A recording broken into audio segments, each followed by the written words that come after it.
Good morning. It is 8:48 a.m. on Tuesday, December 22nd, 2020. I'm Christiana Ellis and I just got up. This is 5 more minutes. Been poking around a little bit, but I let myself sleep in a little bit because I kind of just decided that uh, I'm I'm on vacation now. And it's going to be good. Like I am going to be sporadically checking work emails just because there's a few things where if something happens, I could, like nudge it along to the next step and that sort of thing. But mostly, probably none of those things are going to continue happening for the remainder of the holidays. So I'm going to let myself off the hook pretty much. Yeah, so that's good. So yeah, ready to be on vacation. I mean, not that, like, you know, I mean, everyone knows work is weird this year for all sorts of reasons, and some people had an extra really hard time this year. I'm fortunate enough that mine is just weird.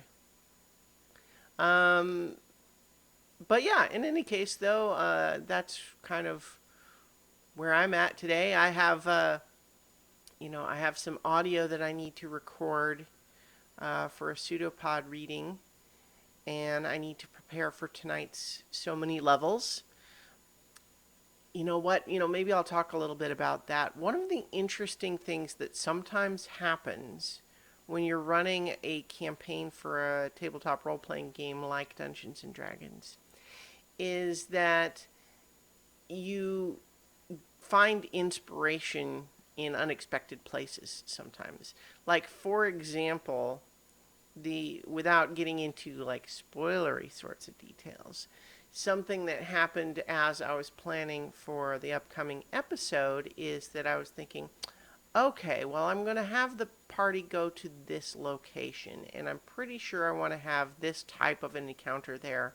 So I want to start looking for a map for that encounter to use for the combat. And so, if you don't know Dungeons and Dragons or those types of games at all, I mean, basically, just the map is useful for like making the combat a little bit more tactical and sometimes more challenging, easier to visualize. Um, and so I was looking for a map, but then the map that I find is really not what I was originally envisioning, but it's very cool. And so the challenge is that I like this cool map, but it would actually require me to change some significant things about what I had planned. And, and to make pretty much a significant expansion to what was otherwise likely to be a small part of the story. And so that's always a little bit of a nuanced question of like, okay, well, do I keep looking for a map that better suits my original idea? Or do I say, I think that map is cool and that makes me want to use this cool map, and that would require me to do all of this additional preparation for it? And so generally speaking, that's how I tend to run, is that like if I find myself feeling like I kind of want to change things up so that I can use this cool map. I mean, you know, when you do creative stuff, sometimes it's important to kind of follow those whims. Not always, because sometimes it's also true that, not every single part of a creative project is fun and exciting and inspiring.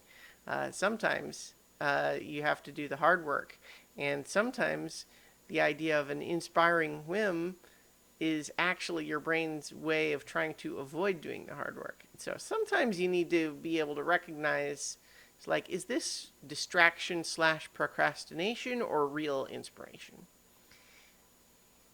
In this case, I think it is real inspiration because, of course, it's just like, well, I don't know. In any case, I'm excited to start figuring out how to expand the element of the story that I originally envisioned and to make it fit into this new, cooler map. And we'll see how that goes. It's going to be fun. Yeah, so that's, like I said, recording some audio for a podcast reading, and then doing some more D&D prep. Check work email around lunchtime maybe. And that'll be my day, I think. So I'm going to leave it here, I think. But be sure to check us out on So Many Levels tonight at 7:30 on the live on the Twitch channel. Um, if you are participating live, you get an extra immediacy. You get a couple of people there chatting with you in the chat. You can ask questions of the characters at the end. It's fun, but it is what you like. I would say that even though this is going to be episode 6, um, you don't you shouldn't necessarily feel like you have to have watched everything. Like you will be jumping into the story in the middle, but I mean, like that's actually okay, believe it or not. In any case, I'll leave it there and I'll talk to you all tomorrow for 5 more minutes.